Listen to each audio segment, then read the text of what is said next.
చిత్తూరు జిల్లా యాదగిరి ఎస్ఐ ఈశ్వరయ్యకు విధి నిర్వహణలో ఉత్తమ సేవల గాను ఉత్తమ ప్రశంసా పత్రాలు వరించింది.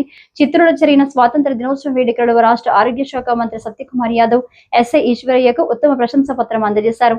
ఎస్ఐ ఈశ్వరయ్య విధి నిర్వహణలో అత్యంత సమర్థవంతంగా వ్యవహరిస్తూ సమస్యలపై పోలీస్ స్టేషన్ కు వచ్చే సామాన్యుడికి నేనున్నానంటూ భరోసా కలిగిస్తూ శాంతి భద్రతల పరిరక్షణకు విశేషంగా కృషి చేస్తూ అసాంఘిక కార్యక్రమాలను ఉక్కుపాదంతో అణచివేస్తూ ప్రజల మన్ననలు పొందుతున్నారు. గతంలో ఎస్ఐ ఈశ్వరయ్య అనేక అవార్డులు ప్రశంసా పత్రాలు అందుకున్నారు.